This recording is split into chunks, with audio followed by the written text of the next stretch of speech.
Mr. Speaker, I rise to express my support for Budget 2021 presented by Senior Minister of Finance, the Honorable Dr. Ashni Kumar Singh, under the theme, A Path to Recovery, Economic Dynamism and Resilience. Mr. Speaker, our government stands proud of this budget, not only because it is the first full-year budget presented by our PPPC administration, nor the fact that it is the largest budget presented in Guyana's history, because the preparation and presentation of the $381.1 billion budget showcased the immense passion and concern that our government holds for the well-being and upliftment of the people of our country, proven by the ample, strategic, and deliberate allocations across all sectors. More so, Mr. Speaker, we stand proud to have been able to successfully achieve this just on the heels of the 2020 emergency budget, which was mandatorily prepared by our PPPC government to begin the revitalization of our country's economy that faced a dire economic downturn originating from the previous 5 years of gross incompetence and poor leadership that created nothing but hardship and poverty for all the people across this country, except the few and their families and friends, some of who currently sit on the other side of this honorable house, now pretending to care about the people of our country, after they were voted out of office by both a motion of no confidence in 2018 and then at the 2020 general and regional elections. Mr. Speaker, they come here with their dedicated theatrics at every single sitting of this National Assembly, but still have absolutely nothing of substance to contribute or bring to the table for the benefit of the people they claim to represent. How witless they are. Nothing but a self-serving bunch. The people of this country have seen your true colors, and no amount of theatrical performance will convince them otherwise. Mr. Speaker, our government inherited a stagnant economy. All credits due to the failed and visionless APNU-AFC administration, the collapse of which culminated after the passage of the no confidence motion, as mentioned earlier, in December 2018, where we saw with our very own eyes the flagrant violations of our Constitution and rule of law, right through the catastrophic 5 months that followed the March 2nd, 2020 general and regional elections. This struggle was only heightened by the deadly coronavirus pandemic, which we had to and still continue to battle. Apart to recovery, economic dynamism, and resilience speaks volumes, Mr. Speaker, and breathes hope and life into the hearts of our citizens. It speaks of rebirth. It speaks of renewal. But most of all, it speaks of a new era of prosperity for all Guyanese.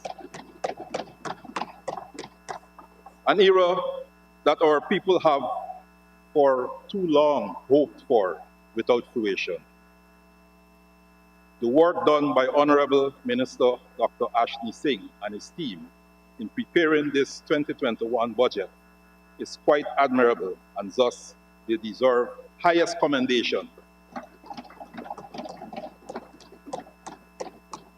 for producing a budget that is sure to touch the lives of every single Guyanese in many ways, with plans for rapid development and economic growth. Mr. Speaker, I wish to humbly note that this budget will initiate investments in catalytic and transformative infrastructure, including energy infrastructure, to ensure adequate energy supply at a competitive cost, and transport infrastructure to improve international connectivity, thereby unleashing domestic production and productivity. Permit me to remind you, Mr. Speaker, that this budget is in keeping with our government's vision of making Guyana a truly prosperous country and providing benefits to all our citizens while laying the foundation that projects sustainable long-term growth. Along this thrust, I will wish to highlight the plans for the agencies under the Office of the Prime Minister that will aid us in contributing to the realization of our government's vision for the prosperity and improvement of the lives of all Guyanese throughout the length and breadth of Guyana. However, Mr. Speaker, I've been listening to the debates over the last 5 days, and I came to the conclusion that the honorable members on the other side of the House have a problem with reading. And in order for them to understand the budget, I have a pullout from the newspaper. Sunday Chronicle, February the 14th, Budget at a Glance. So I urge all the members on the other side of the House to have this pullout. It's just 4 pages of reading, in fact 3 pages of reading, and that will help you to understand the budget. It's a pity that I didn't have to speak before and offer this to you before you made your speeches in this House.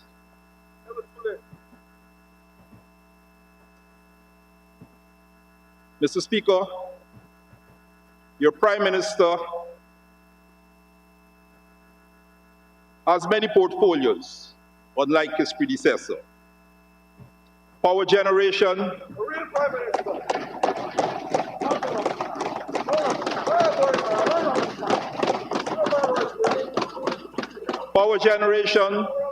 telecommunication innovation, government information and communication services, disaster preparedness, response, and management.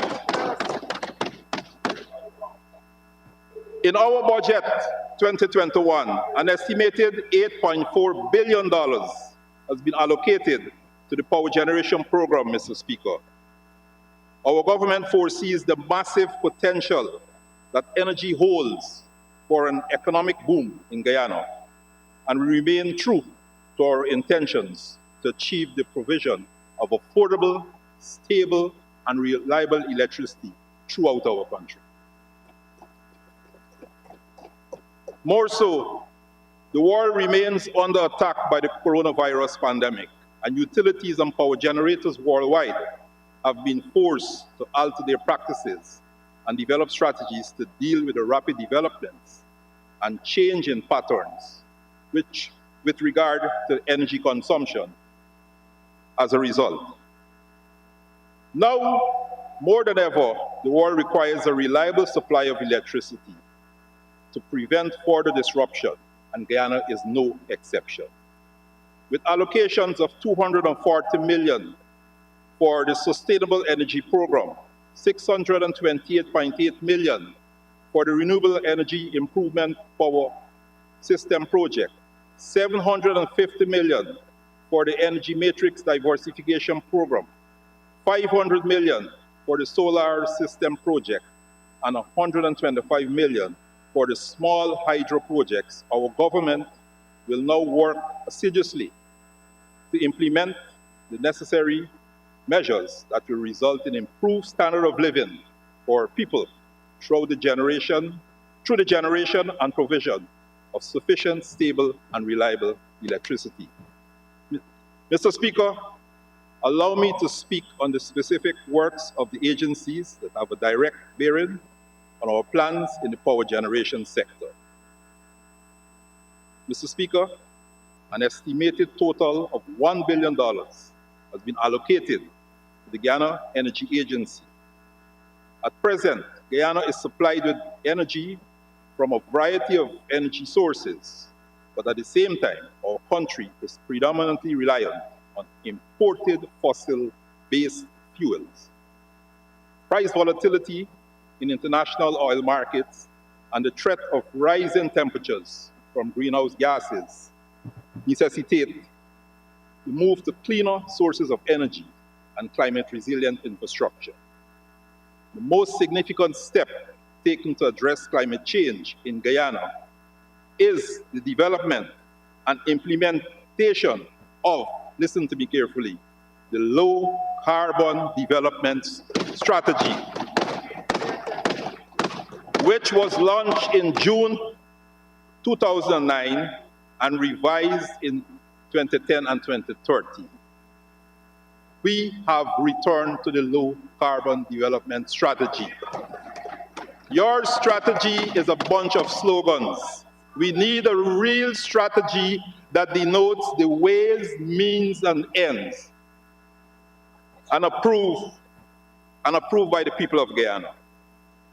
The strategic vision for the energy sector encompasses the provision of affordable, stable, and reliable energy for households and businesses with an energy mix that includes hydropower, natural gas, solar, and wind, leading to more than 400 megawatts of newly installed capacity over the next 5 years. That's a strategy.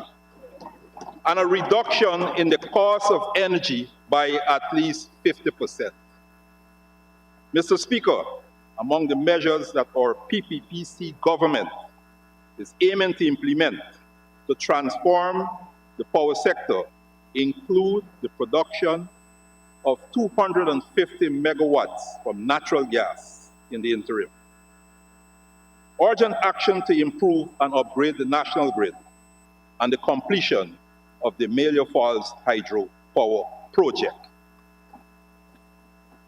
Cognizant of the declining cost of some renewable energy technologies, the level of maturity of existing energy efficiency technologies, as well as national and international obligations, the Guyana Energy Agency 5-year strategic plan provides key strategic actions to guide the activities of the agency, including the advancement of solar and wind systems for off-grid areas, support for the expansion of the hinterland electrification program, replacement and upgrade of solar PV systems in the Hin 7, and a 15 kilowatt solar microgrid system in Phillips Region 7.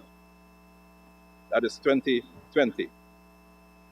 2021 plans include the completion of the installation of solar microgrids in Monkey Mountain, Akwini, Bethany, Kabakabori, and Achiwim. Complete the installation of the 150 kilowatt hydropower system at Keto, along with the construction of a distribution system. Install new engines for generators at Letem, Madhya, Port Kaituma, and Matthews Ridge. Upgrade the distribution network in Letem. Install solar home system for households in approximately 200 hinterland communities. That is between 25,000 to 30,000 systems. That project will start in 2021. Each system will provide the average household with dusk to dawn lighting, power for the charging of cell phones and laptops, and operating audio equipment for information and entertainment.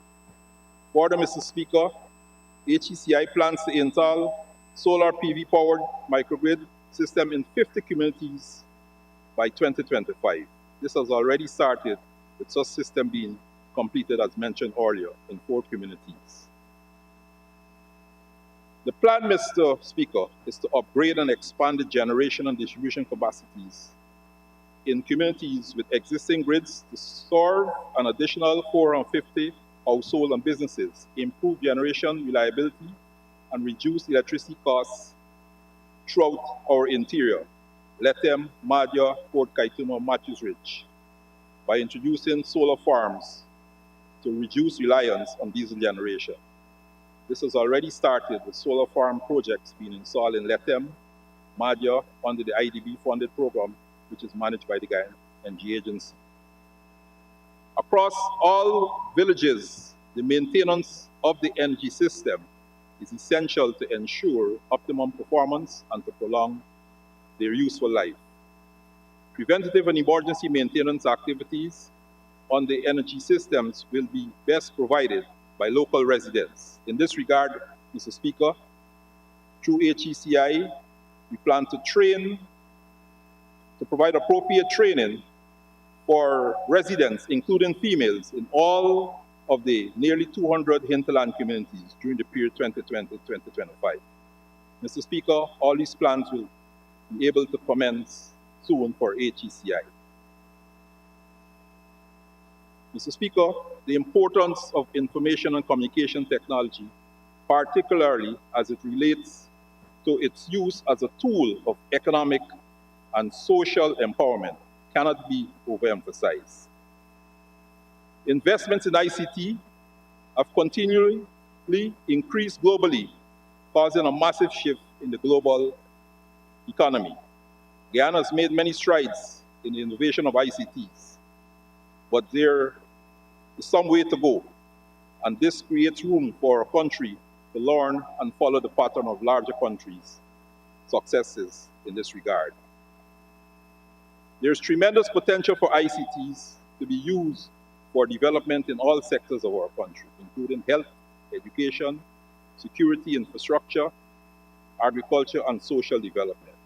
Against this backdrop, I wish to remind you, Mr. Speaker, that our government is aware of the need for improved ICT access across the country with an aim to bridge the digital divide currently experienced by our people and enhance their quality of living by giving them more access to information and communication.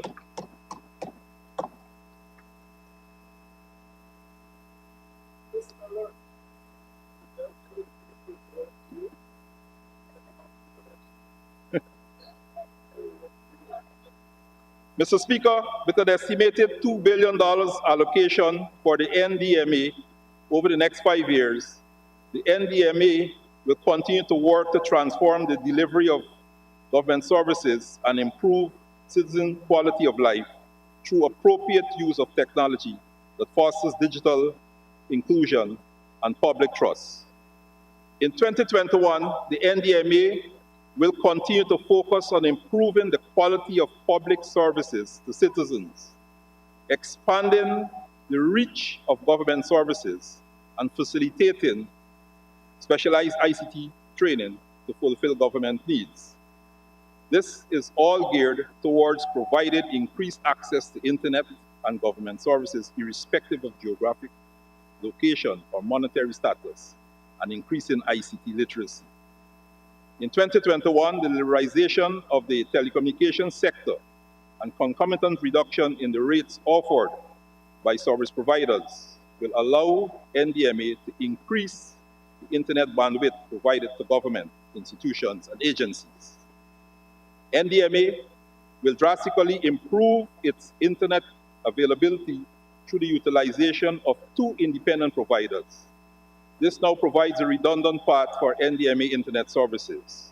NDMA will aggressively be pursuing a fiber optic cable installation project across the coast to facilitate the expansion and reach of government services and replace the limited capacity of the current wireless option. Interconnecting communication towers will allow more capacity and reliability at locations along the coast. These towers will be used to provide improved access to internet services throughout community hotspots and hubs. NDMA currently provides internet access at over 80 sites in the streets of Georgetown, which are free and openly available to all. NDMA is further expanding its internet access to hinterland and remote locations with plans for more expansion beyond the current installations. Leveraging the existing and new fiber infrastructure in Georgetown, the NDMA will proceed to interconnect secondary schools with fiber, thereby significantly increasing bandwidth availability to improve the delivery of the school's virtual curriculum. Safe City. Safe City, the major deliverable for the Guyana National Broadband Project, will be launched in 2021. It will provide a unified emergency call center service via the command center to the public through one number, 911. The citizens will have a single point of access to the police, fire, and emergency ambulance services via this number. Response times are expected to improve along with the coordination of responding resources. Energy responders will be equipped with modern communication devices that can provide real-time video, voice, and data feedback to the command center, which is built specifically for this purpose. The security and regulation of government information systems are important to encourage confidence in the government services by citizens, businesses, and international partners. It is therefore necessary to ensure that these systems and services are protected from cyber threats. One major deliverable for 2021 is the development of the National Cyber Security Strategy for Guyana. Additionally, in 2021, NDMA will be conducting an assessment to ascertain Guyana's capability to respond to cybersecurity incidents of national significance. Further, NDMA is in the process of developing government-wide cybersecurity policies. NDMA will continue to focus on monitoring and securing the government networks and services, as well as responding to cyber incidents of national importance.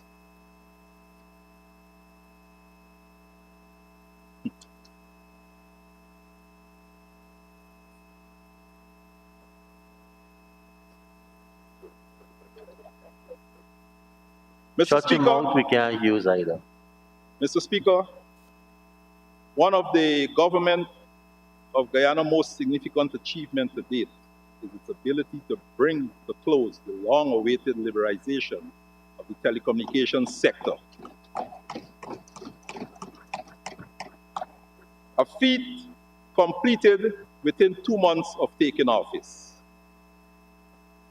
The PPPC completed this campaign promise in record time, Mr. Speaker.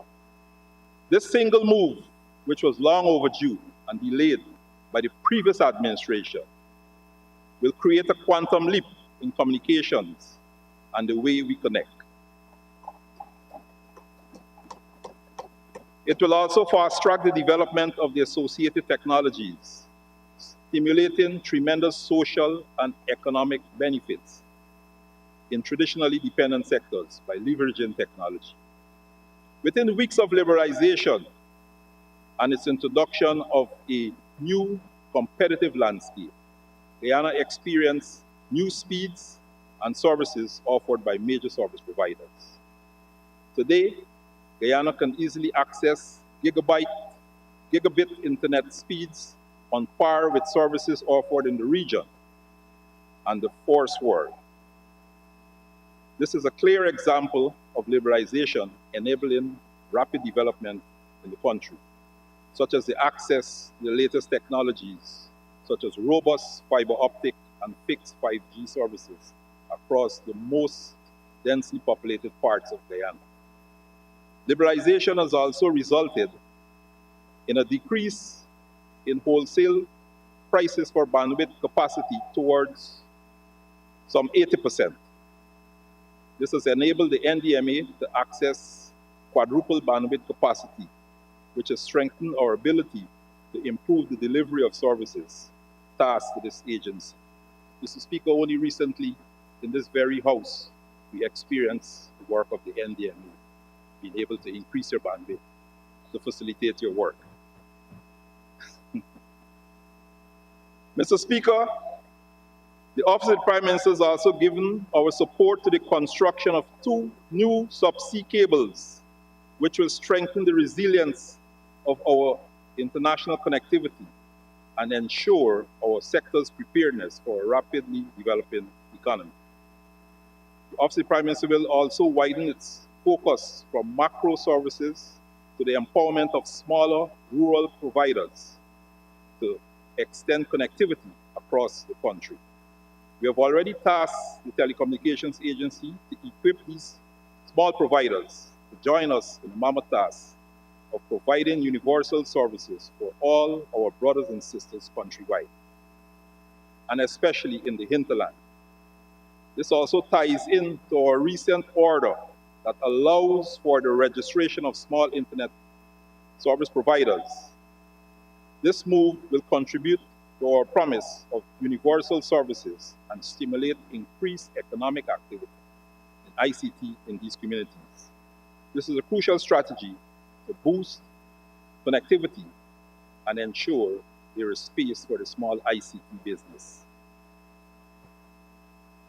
We will also implement robust policies that advocate for providing services based on modern protocols, including number portability and interconnection standards, and those that support the Public Utilities Commission to conduct its mandate effectively. Mr. Speaker, we believe these initiatives will contribute to drive the sector's progression in favor of increased benefits to the Guyanese people. As an example, Mr. Speaker, number portability, which gives ownership of one's telephone number to the consumer rather than the provider, is a measure that enables the consumer to choose the best service provider for his or her needs without the cost of switching to new numbers. This forces the provider to ensure the best quality and affordability rather than locking in clients who did not wish to change their number, their current number. Mr. Speaker, the Office of the Prime Minister is also currently reviewing its spectrum policy by engaging stakeholders, telecom professionals, and external expertise. We believe that this collaboration will ensure that we are prepared for the 5G revolution that will boost internet connectivity and support the Internet of Things, artificial intelligence, and so much more that have been associated with advanced 5G services. We're also working to equip the telecom agency with the resources, exposure, and skill set necessary to prepare us for a modern future in telecommunications. Mr. Speaker, in my 2020 budget presentation, I highlighted the increased access to technology resulting in the growing demand by the public for accountability and transparency from their government. All across the world, people are now more empowered and continue to call on those in power to remain transparent and keep them informed. Our PPPC government remains committed to this cause, and provisions under the Government Information and Communication Services Program speaks volume with regard to this commitment. A total of $961.3 million has been allocated for this year's budget towards this area. Mr. Speaker, an estimated $375 million has been allocated to the National Communications Network to carry out its work, programs, and plans. NCN is aiming to become the first network in Guyana to be fully digital while educating, entertaining, inspiring, and using all technological and compatible advancements available. Linden has begun the process with Borbies on the list. The radio stations, postal and regional, have been equipped with the latest broadcast equipment and are almost fully digital. Through the regional radio stations and TV relays, the interior regions of Guyana, particularly regions 1, 7, 8, and 9, and interior communities of regions 2, 6, and 10, are no longer deprived of the opportunity of information sharing and communication with government and economic centers of the coast. NCN enables the provision of access to information, an increasingly important constitutional and human right, Mr. Speaker. Over the next 4 years, NCN will embark on reaching those communities in sub-regions already receiving service, but due to mountainous terrain and lack of electricity, they are unable to receive our signal. NCN will partner with other state agencies like the Guyana Energy Agency to ensure there is a provision of reliable power for these additional facilities. This effort will realize the growth and development of indigenous broadcasters and create employment. Through a satellite link with NCN in Georgetown, these stations will be able to access daily programs from the main national broadcaster in Georgetown, covering news, current affairs, national, cultural, and social events, including sports and entertainment. Live broadcasts from Parliament and key national events, as well as special educational and health programs produced by NCN. NCN intends to remain compliant with the time frame set out in the Persons with Disabilities Act 2012 that makes provisions for the inclusion of sign language or subtitles.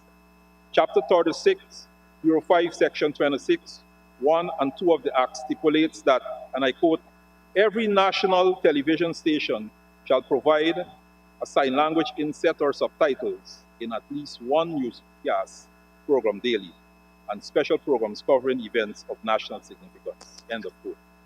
Mr. Speaker, NCN will explore forthwith the use of closed captioning and the use of sign language interpreters as part of its social responsibility, and will endeavor to be compliant by 2022. It is estimated that 50,000 people comprise Guyana's persons with disabilities population.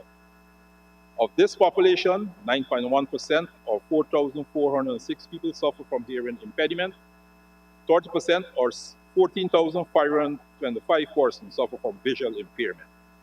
NCN will start with sign language or closed captioning during the major newscasts, presidential addresses, and other important public information. And in the coming years, will also strive to present major programs in the indigenous and Creole languages. As NCN strives to expand and diversify both programming and human resource capacity, Mr. Speaker, the agency, under the direction of the Minister within the Office of the Prime Minister and Board of Directors, anticipate that it will receive technical and programmatic capacity building as outlined by the Department of Public Affairs. Further, the agency will be part of a universal exchange program established through key external, international, bilateral partners and benefit from training of new communication recruits for the state media.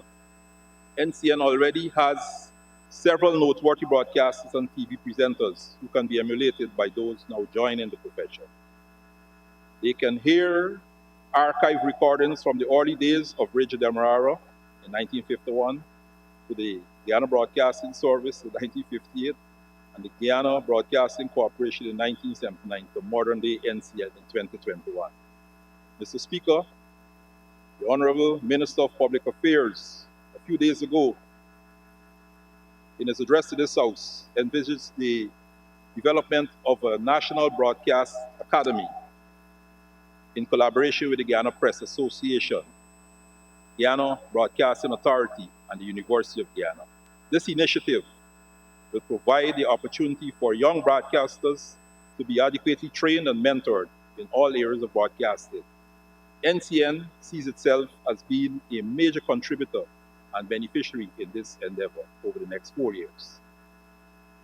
For 2021 to 2025, NTN will continue to establish itself as the only network in this country that reaches across all regions via television, radio, and social media, and intends to be the first network fully digital, using all technological and compatible advancements available in order to efficiently execute our mandate of promoting the social and human development of the people of Guyana. Mr. Speaker, a total estimate of $310 million allocated to the Department of Public Information will allow for continued access to public information for all our citizens, which is a right enshrined in the Constitution of Guyana. Therefore, as mentioned before, our government, in respect of this constitutional right, is obligated to provide information to the people of Guyana on all matters relating to policy decisions and national plans, programs, and events. Such information is essential to promoting both understanding of all public issues and encouraging meaningful engagement with and involvement of the Guyanese people. In keeping with this obligation, the Department of Public Information is mandated to serve as the public relations arm of the government. It is tasked with ensuring citizens are informed and kept abreast with the work programs, policies, plans, events, and activities of the government. It is also responsible for special productions and coverage of and promotion of national events and initiatives. As such, it is anticipated that the DPI will become the government information agency overseeing the coordination, dissemination, and promulgation of the work of the government through various channels. It will serve as a central coordinating hub for public information and government activities. In this regard, Mr. Speaker, it is envisioned that from 2021 to 2025, the department will be transformed into a rationalized, equipped, and efficient government information unit with optimized national reach. Through staged interventions, it is envisioned that the department will become a leader in the production, creation, and promotion of the government's work. Our government has recognized that there must be greater focus on making government messaging clear, understandable, and easy to obtain. It has been noted that official government information needs to be distinctly and consistently identifiable to minimize instances of confusion on the part of the public and to ensure the message is received in the way it was intended. Mr. Speaker, a total of $563 million has been allocated to the Civil Defense Commission for it to carry out its work. As our country continues to develop and expand, the CDC will be focusing heavily on institutional strengthening within the organization to better position the agency to lead and coordinate disaster risk management across Guyana in a fast-paced and efficient way. Mr. Speaker, I wish to report that from August the 2nd, 2020 to December, the Civil Defense Commission has distributed 42,615 food and sanitation hampers throughout Guyana at a cost of $434.3 million.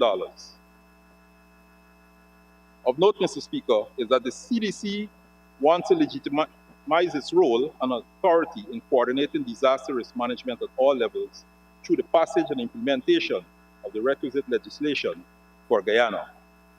This crucial milestone will necessitate various degrees of capacity and awareness building across the country in order to educate the population on the new regulations and to establish and implement the governance system and roles contained therein.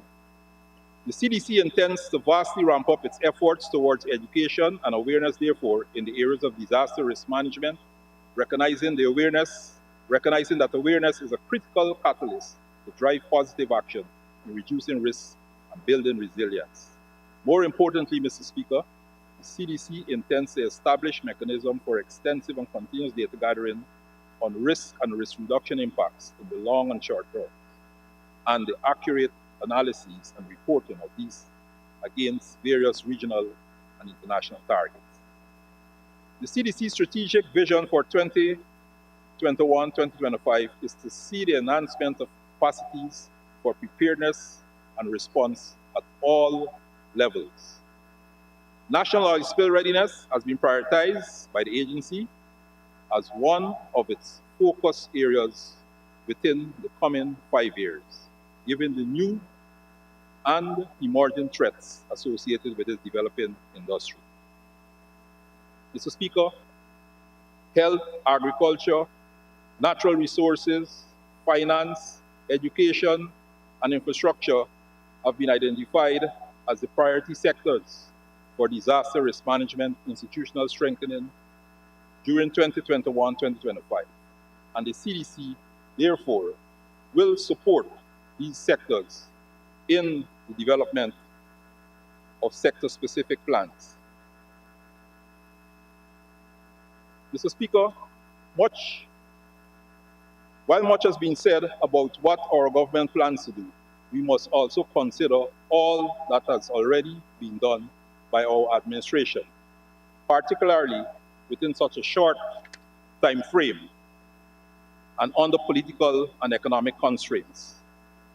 Within the first 100 days of our government taking office, our country and our people saw a massive shift as we aim to urgently deliver and bring immediate relief to the people. Our government took charge of the health crisis in this country.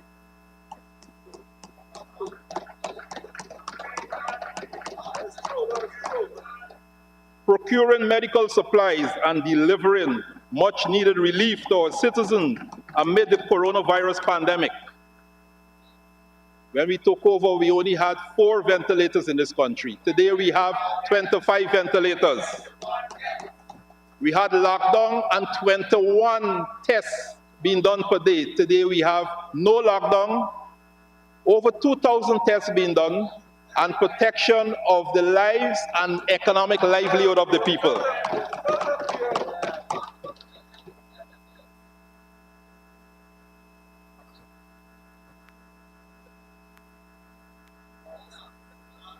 Let me repeat for you.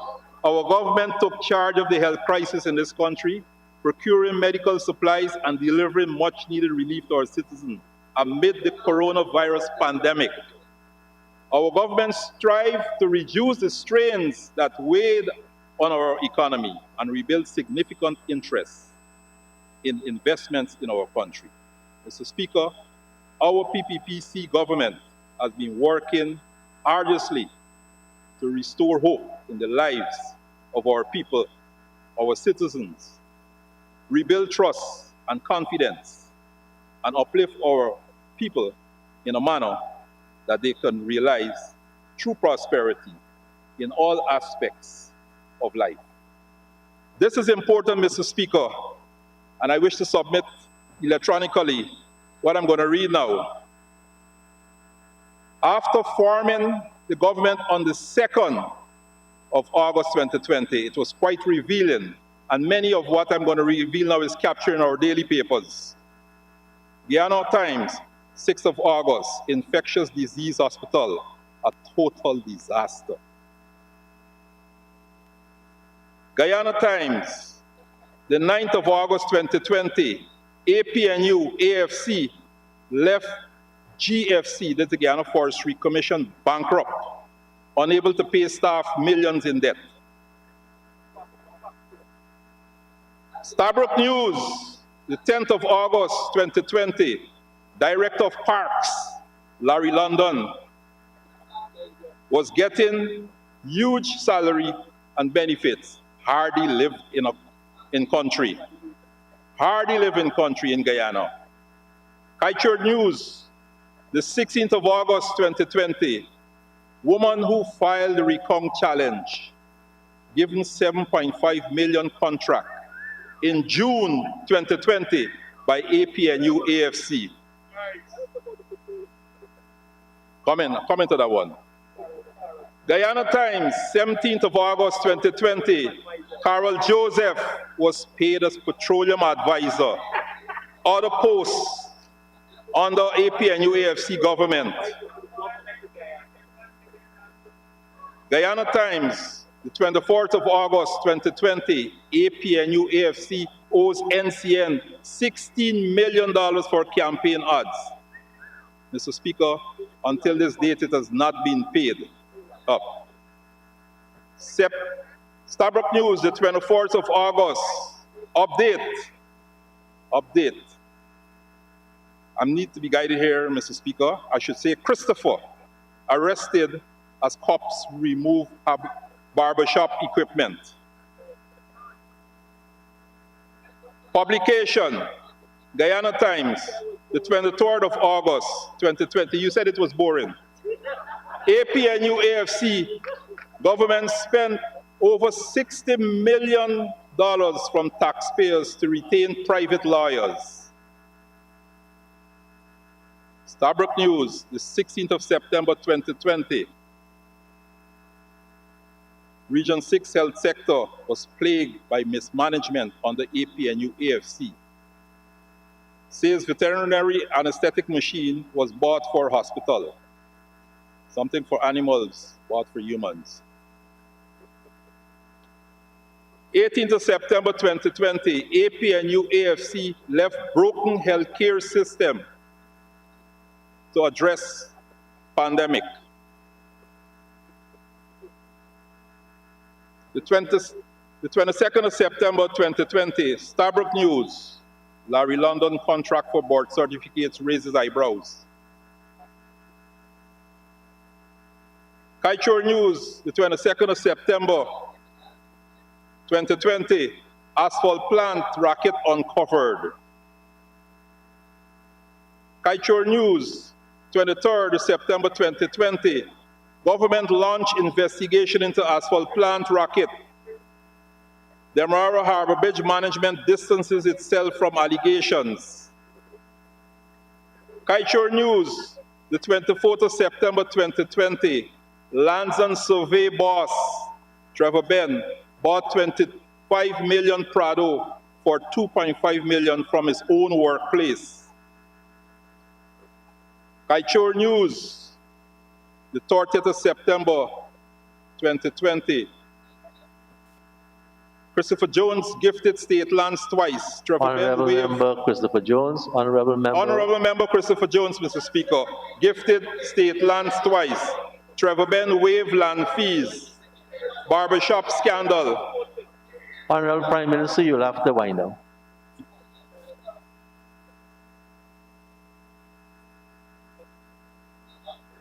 Guyana Times, the 8th of October 2020, 170 billion spent by APNU AFC in capital funds cannot be fully accounted for. And this is from the Accountant General. Chronicle newspaper, the 14th of October 2020, Sarah dismantled, director, deputy, and staff fired. They appointed themselves, right? 25th of October 2020, iNews Guyana, massive land conspiracy connected to Ogle Diamond Bypass project unearthed. Prime land leased to shell companies under APNU AFC flipped for profit. Chronicle newspaper, the 28th of October 2020, APNU lawyer implicated in land scandal. Police so coup to investigate transactions. Stabroek News, the 4th of November 2020, land corruption. Guyana Times, the 7th of November 2020, Ganesh Mahipal, Honorable Ganesh Mahipal, absent from work for 33 days, divulged confidential information. Thank you, Honorable Prime Minister. We need to conclude. Guyana Times, 10th of November 2020, bombshell revelations. A chronicle of nepotism, corrupt practices, wanton spending by APNU AFC. 100 days of discoveries. Starbrook News, the 29th of November 2020, millions of unaccounted for from SLED initiative. Starbrook News, the 30th of November 2020, US $1 million Honorable deposited. Prime Minister, you'll have to conclude. I'm concluding, Mr. Speaker. For bond was not red flag. Starbrook News, Honorable Mustafa, hold on $1 million in D&I contracts, asks AG to probe after massive unapproved variations. Mr. Speaker, the list can go on and on, but it's important that I mention that in order to mention that what is certain is that our people all across this country now have a government that is serving in their best interests, and we will continue to do so. As our president, my colleague ministers and I travel to communities in all regions, all 10 regions. We see, feel, and hear about the relief that people now enjoy as a result of all the measures our PPPC government has put in place so far. The changes in people's lives in the past 6 months of a change of government has restored hope, and our people now look forward with great confidence to enjoying a bright future for themselves and their loved ones. Mr. Speaker, our PPPC government is a working government. We work not only in the office behind closed doors flipping papers all day long, we get up and we get out in the fields to meet with the people. We serve so that when we come here to this house, we truly represent what the people want, and the decisions we make here do not take away but add and improve the lives of our people, because their voices are finally heard with our PPPC government. Mr. Speaker, many communities that I visited since I became Prime Minister. I don't want to cut your mic. 2 minutes, Mr. Speaker. Many communities. 2 minutes would be 2 minutes too long. Many communities that I visit, Mr. Speaker, has told me that this is the first time in 5 years they have seen a Prime Minister and a Minister of Government. Mr. Speaker, our government, President Ali, myself, all our ministers are accessible to all of our people. Our doors remain open, and we will continue our work in that manner. And for those who don't come to us, we will come to you, because we are for all Guyanese. Development for all Guyana, in keeping with our motto, One Guyana. Mr. Speaker, the presentations made by myself and colleagues in defense of the allocations in Budget 2021 have all flawlessly illustrated how our government programs and plans for every area and sector will undoubtedly contribute to restoration. The new day for Guyana and all Guyanese has finally come. I thank you, Mr. Speaker.